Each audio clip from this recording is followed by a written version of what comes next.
নমস্কাৰ কৃষ্ণকান্ত সন্দিকৈ ৰাজ্যিক মুক্ত বিশ্ববিদ্যালয়ৰ গুৰুত্বপূৰ্ণ ভিডিঅ'লৈ মই বিশেষে পুনৰবাৰ স্বাগতম জনাইছোঁ। বন্ধু-বান্ধৱীসকল, যিখিনি কেণ্ডিডেটে কৃষ্ণকান্ত সন্দিকৈ ৰাজ্যিক মুক্ত বিশ্ববিদ্যালয়ত নতুনকৈ নামভৰ্তি কৰিছে তেখেতলোকে নিশ্চয় এক্সাম পদ্ধতি নাজানে।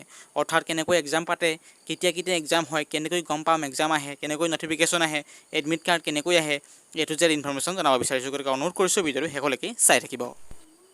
এতিয়া গুৰুত্বপূৰ্ণ ইনফৰমেশ্যন জনাব বিচাৰিছোঁ, সকলোৱে ভিতৰতে মনত ৰাখিব। গতিকে আপুনি যদি Krishna Kanta Handiqui state open university পৰীক্ষা পদ্ধতি কেনেকুৱা নাজানে, ইয়াৰ যোগেদি শুদ্ধ ইনফৰমেশ্যন লাভ কৰিব। গতিকে প্ৰথমটো পৰ্যায়ত আহিছোঁ, পৰীক্ষাৰ পদ্ধতি কেনেকুৱা। যিহেতু নতুন নতুন এডমিশ্যন কৰিছে তেখেতলোক, গতিকে তেখেতলোকৰ মনত ডাউট আছে, আমি গম নাপাওঁ, প্ৰথমবাৰৰ বাবে নামভৰ্তি কৰিছোঁ। কোনোবাই BA প্ৰগ্ৰেম, কোনোবাই MA প্ৰগ্ৰেম, কোনোবাই MSc-IT, BCA, technical course, non technical course, তেখেতলোকৰ পৰীক্ষা পদ্ধতি কেনেকুৱা, যিখিনি বুজি পাইছোঁ সেইখিনি আপোনালোকলৈ শ্বেয়াৰ কৰিছোঁ ন্যূনতম জ্ঞান। গতিকে জনাব বিচাৰিছোঁ প্ৰথম অৱস্থাত। গতিকে প্ৰথম অৱস্থাত কি কৰা হয় মনত ৰাখিব। যিহেতু আপোনালোকে এডমিশ্যন লোৱা হ'ল, আপোনালোকে ধৰক প্ৰথম ষাণ্মাসিক ফাৰ্ষ্ট ছেমিষ্টাৰ যিকোনো প্ৰগ্ৰেমৰ এডমিশ্যন কৰিলে, এডমিশ্যন কৰা ৰুল ৰেগুলেশ্যন সময় ভিত্তিক আপোনালোকে কিতাপ আনিলে, আপোনালোকে সেইমতে আপোনালোকে SLM লাভ কৰিলে, মানে তাৰ সময়টোলৈকে আপোনালোকে কি লাভ কৰিলে, 2-3 মাহৰ পাছতে, 1.5 মাহ 2 মাহৰ পাছতে আপোনালোকে হোম এছাইনমেণ্ট পৰ্টেলৰ পৰা ডাউনলোড কৰিলে, ডাউনলোড কৰি দেখিলে, অৰ্থাৎ Krishna Kanta Handiqui state open university official website KKHSC.in আপোনালোকে নিশ্চয় গম পায় যে হোম এছাইনমেণ্টখিনি তাতে থাকে। তাতে ৰুল ৰেগুলেশ্যনৰ যিখিনি ৰুলত মিলে আপোনালোকে সেই এছাইনমেণ্টখিনি লিখিব লাগে। গতিকে সেই লিখা এছাইনমেণ্টখিনি নিৰ্দিষ্ট সময়ত জমা দিব লাগে, সেইখিনি নিৰ্দিষ্ট গম পায়। গতিকে আজি গোটেই তন্নতন্নকৈ কথাখিনি বুজাবলৈ চেষ্টা কৰিছোঁ, খেলিমেলি নোহোৱাকৈ। তাৰ পাছৰ পৰ্যায় পৰীক্ষা কেতিয়া অনুষ্ঠিত কৰা হয়। গতিকে এতিয়া মনত ৰাখিব, বহুতো কেণ্ডিডেট কমেণ্ট কৰিব, যেনিবা আমি পৰীক্ষাত বহিম, কেনেকৈ গম পাম যে মোৰ পৰীক্ষা ষ্টাৰ্ট হ'ব। গতিকে তাৰ বাবে Krishna Kanta Handiqui state open university নিৰ্দিষ্ট সময় অহাৰ লগে লগে পৰীক্ষাৰ 2-3 মাহৰ আগতে বা 1.5 মাহ 2 মাহৰ আগতে আপোনালোকলৈ নটিফিকেশ্যন প্ৰদান কৰে যে ইতিমধ্যে এই ছেমিষ্টাৰকেইটা নতুন পুৰণি বেক কেণ্ডিডেটসকলৰ পৰীক্ষা অনুষ্ঠিত হ'বলৈ গৈ আছে। তেনেদৰে 2-3 মাহৰ আগতে নটিফিকেশ্যন বা জাননী প্ৰকাশ কৰি দিয়ে।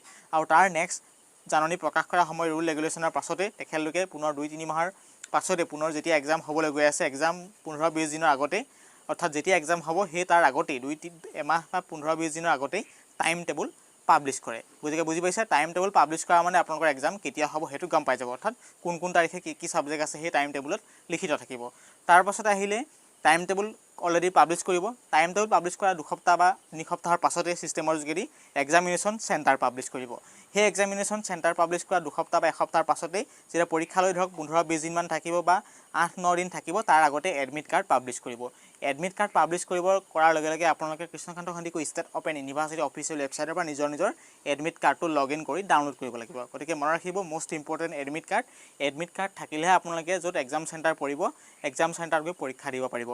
যদি এডমিট কাৰ্ড হাতত নাথাকে পৰীক্ষা দিব নোৱাৰিব। কিয় কৈছোঁ, কিছু এক্সাম চেণ্টাৰ ৰুল ৰেগুলেশ্যনৰ মতে বা সকলো সেইটো ছিষ্টেম আছে, যিহেতু প্ৰতিখন অসমৰ এক্সাম চেণ্টাৰত গৈ কি মাৰিব লাগে, এক্সাম কৰ্ডিনেটৰজনে বিশেষকৈ কিছুমানে কি কৰে, ছিগনেচাৰ মাৰে। গতিকে সেই মষ্ট ইম্পৰ্টেণ্ট এডমিট কাৰ্ড। গতিকে এডমিট কাৰ্ডৰ অবিহনে আপুনি পৰীক্ষাত কেতিয়াও বহিব নোৱাৰে।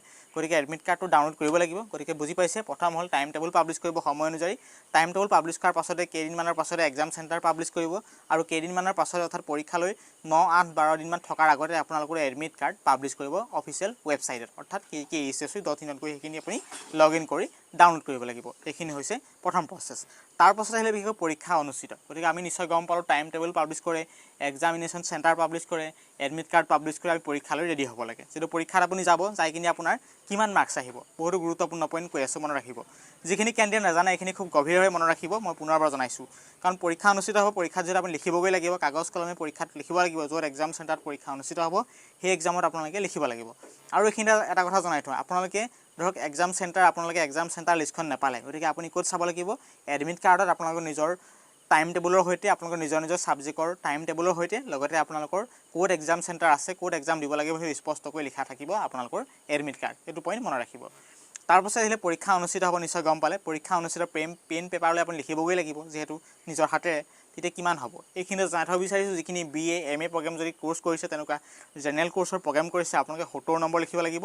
আৰু লগতে HA অৰ্থাৎ হোম এছাইনমেণ্ট আপোনালোকে পৰীক্ষা হোৱাৰ আগতে, অৰ্থাৎ পৰীক্ষা যেনিবা ধৰি লৈছোঁ আপোনাৰ 2 মাহৰ পাছত হ'ব, সেই নিৰ্দিষ্ট সময়ত আপোনালোকে কি কৰিব লাগিব, হোম এছাইনমেণ্টখিনি আপুনি হাতেৰে লিখি আপোনালোকে নিজৰ এক্সাম ষ্টাডি চেণ্টাৰত জমা দিব লাগিব। বুজি পাইছে, হোম এছাইনমেণ্টৰ বাবে কোনো এক্সাম দিব নালাগে, মনত ৰাখিব। 30 মাৰ্কছৰ হোম এছাইনমেণ্ট আপোনালোকে ক'ৰ পৰা ডাউনলোড কৰিব লাগিব, নিজৰ ৱেবছাইটৰ পৰা ডাউনলোড কৰিব লাগিব। Krishna Kanta Handiqui state open university ৱেবছাইটৰ পৰা মানে ডাউনলোড কৰিব লাগিব। ডাউনলোড কৰি আপুনি লিখিব লাগিব, লিখি কিনে আপুনি কি কৰিব লাগিব, নিজৰ ষ্টাডি চেণ্টাৰত জমা দিব লাগিব। আৰু ৰুল ৰেগুলেশ্যনত তেখেতলোকে মাৰ্কছ দিব, মাৰ্কছ দিয়াৰ দায়িত্ব আপোনাৰ নহয়। আপোনাৰ দায়িত্ব কি হ'ল, আপোনাৰ দায়িত্ব হ'ল আপোনাৰ নিৰ্দিষ্ট টাইমত নিজৰ ষ্টাডি চেণ্টাৰত হোম এছাইনমেণ্টখিনি ছাবমিশ্যন কৰা বা জমা কৰা যিকোনো প্ৰগ্ৰেমৰ হ'ব পাৰে।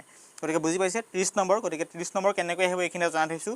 10 মাৰ্কছ আপোনালোকৰ ষ্টাডি চেণ্টাৰৰ ওপৰত ডিপেণ্ড কৰে, অৰ্থাৎ যিখিনি মাল্টিপল চইচ কুৱেশ্যন পাতে, কিবা এটা এডিশ্যনেল হোম এছাইনমেণ্ট দিয়ে, সেইখিনি তেখেতলোকৰ ষ্টাডি চেণ্টাৰৰ ওপৰত ডিপেণ্ড কৰে। ষ্টাডি চেণ্টাৰ পাতে নাপাতে তেখেতলোকৰ দায়িত্ব। গতিকে ক'বলৈ নাযাওঁ যিটো 20 মাৰ্কছ, বিশেষকৈ এতিয়া 20 মাৰ্কছ বুলি ক'বলৈ নাযাওঁ এইকাৰণে, বিশেষকৈ 13 মাৰ্কছৰহে আপোনালোকে এছাইনমেণ্ট লিখিব লাগিব। যিটো ৱেবছাইটত আছে 13 মাৰ্কছৰ এছাইনমেণ্ট। গতিকে 13 মাৰ্কছটো আপুনি ধুনীয়াকৈ লিখি জমা দিব লাগিব। আৰু বাকী থাকিলে 7 মাৰ্কছ। 7 মাৰ্কছটো আপোনালোকে আগতীয়াকৈ জমা দিয়া, অতি সোনকালে জমা দিয়া, আখৰ লিখনি প্ৰক্ৰিয়া, প্ৰেজেণ্টেশ্যন, পাৰ্টিচিপেট সেই ইত্যাদিৰ ওপৰত ডিপেণ্ড কৰি 7 নম্বৰ মাৰ্কছটো আপুনি ওপৰত লাভ কৰে। গতিকে বুজি পাইছে। গতিকে বুজাই দিছোঁ পাজলটো। 30 নম্বৰ হোম এছাইনমেণ্ট হয়, তাৰে 10 নম্বৰ আপোনালোকৰ ক'ত হয়, 10 নম্বৰ ষ্টাডি চেণ্টাৰৰ পৰা দিয়ে। সেইটো প্ৰত্যেকটো ষ্টাডি চেণ্টাৰৰ ওপৰত ডিপেণ্ড কৰে দিয়ে নিদিয়ে।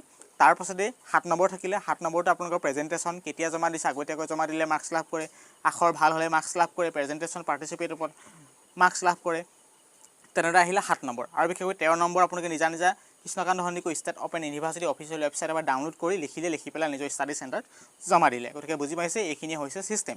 আৰু নিৰ্দিষ্ট সময়ত আপোনালোকৰ যে টাইম টেবুল পাব্লিছ কৰিব, টাইম টেবুল পাব্লিছ কৰাৰ লগে লগে 70 নম্বৰ পৰীক্ষা বহিবগৈ লাগিব। 70 নম্বৰ পৰীক্ষা মানে মনত ৰাখিব, আপোনালোকে 70 নম্বৰ পৰীক্ষাৰ বাবে এডমিট কাৰ্ড ডাউনলোড কৰিব লাগিব। এডমিট কাৰ্ড যি ৰুল ৰেগুলেশ্যন থাকে, এক্সাম চেণ্টাৰ টাইম টেবুল থাকে, এডমিট কাৰ্ডখিনি চাই চিতি আপোনালোকে য'ত পৰীক্ষা চেণ্টাৰ পৰিছে তাত গৈ পৰীক্ষাত বহিবগৈ লাগিব 70 নম্বৰৰ বাবে। বুজি পাইছে। অৰ্থাৎ প্ৰথম এছাইনমেণ্টখিনি ছাবমিট কৰিব লাগিব। এছাইনমেণ্ট ছাবমিট কৰাৰ পাছতহে আপোনালোকে কি কৰিব লাগিব, এক্সামত বহিব লাগিব। মানে 70 নম্বৰ এক্সাম হ'ব, তাৰ আগতে আপুনি কি হোম এছাইনমেণ্টখিনি ছাবমিট কৰিব লাগিব।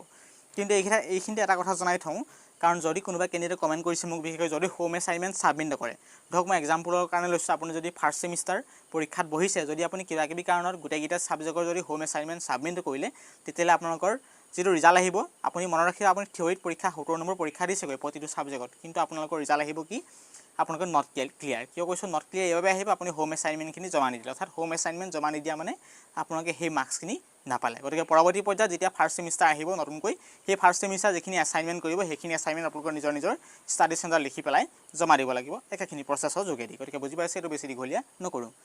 তাৰপাছত আহিলে বিশেষকৈ পৰীক্ষা অনুষ্ঠিত লিখিব লাগিব 50 নম্বৰ। গতিকে 50 নম্বৰ কাৰণে যদি কোনোবাই MSc IT লৈছে, কোনোবাই BCA লৈছে, তেখেতলোকে কি কৰিব লাগিব, 50 নম্বৰ দুঘণ্টীয়া পৰীক্ষা হ'ব। গতিকে লিখিব লাগিব। আৰু HA অৰ্থাৎ হোম এছাইনমেণ্ট 20 নম্বৰ পৰীক্ষা হ'ব। তাৰ ছিষ্টেমৰ যোগেদি আকৌ প্ৰতিটো ছাবজেক্টৰ বাবে প্ৰেক্টিকেল থাকে, যিহেতু প্ৰেক্টিকেল 30 নম্বৰ প্ৰেক্টিকেল অনুষ্ঠিত হয়। গতিকে বুজি পাইছে। আৰু কিছু ধৰক জেনেৰেল প্ৰগ্ৰেমতো কিছুমান বিশেষকৈ চাবলৈ গ'লে ছাবজেক্টত 50 মাৰ্কছৰ পৰীক্ষা অনুষ্ঠিত হয়, কাৰণ ইমানখিনি নলেজ থকাটো সম্ভৱ নহয়, জনোৱাটো সম্ভৱ নহয়। গতিকে জাষ্ট মই ডেমৰ যোগেদি বুজাবলৈ চেষ্টা কৰিছোঁ। টেকনিকেল কৰ্চত প্ৰায়ভাগ MSc IT BCA তেনেকুৱা কৰ্চত 50 নম্বৰ দুঘণ্টীয়া পৰীক্ষা অনুষ্ঠিত হয়। আৰু HA হোম এছাইনমেণ্ট 20 নম্বৰ হয়, জমা দিব লাগে আপোনালোকৰ নিজৰ ষ্টাডি চেণ্টাৰত।